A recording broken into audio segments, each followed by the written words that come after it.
तीन दोस्त थे। एक का नाम राम, एक का नाम श्याम, एक का नाम हरी।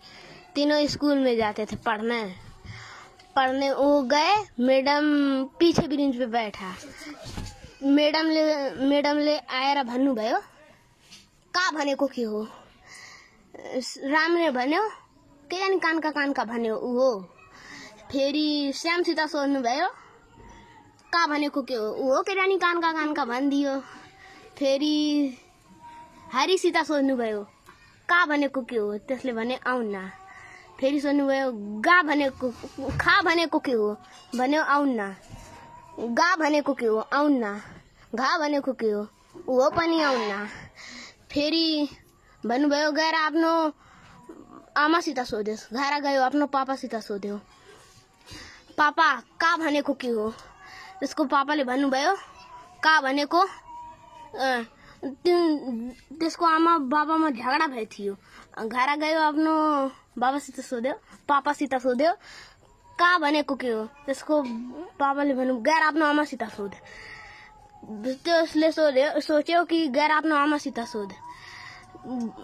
फेरि गएर आफ्नो आमासित सोध्यो, खा भनेको के हो? त्यसको आमाले भन्नुभयो, तेरो आमाको टाउको।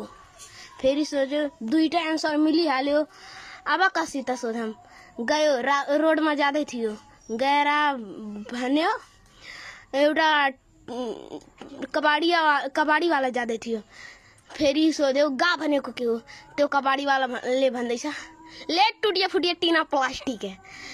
फेरि त्यो सम्झिहाल्यो यही हो। फेरि एउटा ग्राउन्डमा गयो, भन्यो त्यहाँ दुईटा केटा बसे थिए, गर्लफ्रेन्ड बॉयफ्रेन्ड। त्यो सो देख्न जाँदै थिए तिनीहरू। फेरि बॉयफ्रेन्ड त्योसँग सोध्यो, घा भनेको के हो? अरू त्यो बॉयफ्रेन्डले भन्यो, त्यसको धेरै ध्यान गरेन आफ्नो गर्लफ्रेन्डले भन्यो, बेबी पछि जाम्ला। फेरि त्यसले सोच्यो, होइन डार्लिङ पछि जाम्ला। त्यसले सोच्यो। फेरि स्कुल गयो, सबैभन्दा अगाडि बेन्चमा बस्यो। मैडमले आउनुभयो, सोध्नुभयो, आयो? भन्यो हो। फेरि सोध्नुभयो, का भनेको के हो? त्यसले भन्यो, गएर आफ्नो आमासित सोध। फेरि मैडमले गुस्साइहाल्नुभयो। फेरि सोध्नुभयो, खा भनेको के हो? भनेछ, तेरो आमाको टाउको।